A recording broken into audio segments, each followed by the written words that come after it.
Statue of লিবার্টির রং বদলানোর রহস্য। আপনারা কি জানেন নিউ ইয়র্কের এই ঐতিহ্যবাহী স্ট্যাচু অফ লিবার্টি প্রথমে সবুজ ছিল না, এটি ছিল একদম ভিন্ন রঙের। আজ আমরা জানব কিভাবে এবং কেন এই বিশাল ভাস্কর্যের রং বদলে গেল। স্ট্যাচু অফ লিবার্টি শুধু যুক্তরাষ্ট্রের স্বাধীনতার প্রতীক নয়, এটি প্রকৃতি ও বিজ্ঞানের এক বিস্ময়কর উদাহরণও বটে। 1886 সালে যখন এটি তৈরি করা হয়েছিল তখন এর রং ছিল চকচকে তামার মতো লালচে বাদামি, কিন্তু আজ এটি একেবারে সবুজ। কিন্তু কিভাবে হলো এই পরিবর্তন? এটি কি কোনো পরিকল্পিত রূপান্তর ছিল নাকি প্রকৃতির এক চমৎকার খেলা? আসুন আমরা এই রহস্যের ভেতরে প্রবেশ করি।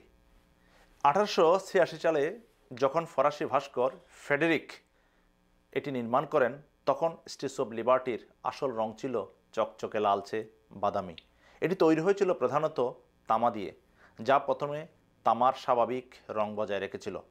2.5 মিলিমিটার পুরো তামার আবরণ দিয়ে মোড়ানো এই ভাস্কর্যটির কাঠামোতে ভিতর থেকে সমর্থন করেছিল লোহার তৈরি ফ্রেম, যার নকশা করেছিলেন বিখ্যাত প্রকৌশলী গুস্তাভ। প্রথম দিকে ভাস্কর্যের রং ছিল ধাতব বাদামি, তবে কয়েক বছরের মধ্যেই এটি পরিবর্তিত হয়ে সবুজ বর্ণ ধারণ করে। এর কারণ হলো অক্সিডেশন ও প্যাটিনা গঠনের রাসায়নিক প্রক্রিয়া।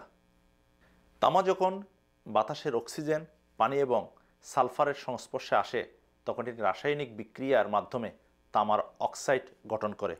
সময়ের সঙ্গে সঙ্গে এটি আরও প্রতিক্রিয়ার পরিবর্তিত হয়ে তামার সালফেট ও কার্বনেট উৎপন্ন করে, যা সবুজ রঙের আবরণ তৈরি করতে সক্ষম হয়। 1890 সালের মধ্যে স্ট্যাচু অফ লিবার্টির গায়ে সবুজাভ ছোপ পড়তে শুরু করে। 1906 সালের মধ্যে সম্পূর্ণ ভাস্কর্যটি সবুজ রঙের হয়ে যায়। এই পরিবর্তনটি ঘটতে সময় লেগেছিল প্রায় 20 বছর। এই সবুজ প্যাটিনা আসলে তামার জন্য সুরক্ষাকর্ম হিসেবে কাজ করে। এটি মূল ধাতুকে আরও ক্ষয় থেকে রক্ষা করে এবং স্ট্যাচুর স্থায়িত্ব বাড়ায়।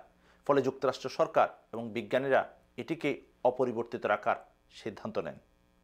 1980-র দশকে একবার ভাবা হয়েছিল যে স্ট্যাচুর আসল তামার রঙও ফিরিয়ে আনা উচিত কিনা, কিন্তু বিশেষজ্ঞরা বলেন এটি করলে স্ট্যাচুর ক্ষতি হতে পারে। তাই আজও এটি সেই ঐতিহ্যবাহী সবুজ রঙেই বিদ্যমান। প্রতি বছর লক্ষ লক্ষ পর্যটক স্ট্যাচু অফ লিবার্টি দেখতে আসেন, কিন্তু খুব কম মানুষই জানেন এই সবুজ রং আসলে প্রকৃতির এক বিশেষ উপহার। এটি শুধু একটি ঐতিহাসিক স্মারকের রূপান্তরই নয়, বরং বিজ্ঞান ও প্রকৃতির এক অনন্য মেলবন্ধনের প্রমাণও বটে। দর্শক, ভীষণ ভালো থাকবেন। এ ধরনের গুরুত্বপূর্ণ তথ্য এবং ভিডিও পেতে আমার চ্যানেলটি লাইক, সাবস্ক্রাইব এবং শেয়ার দিন।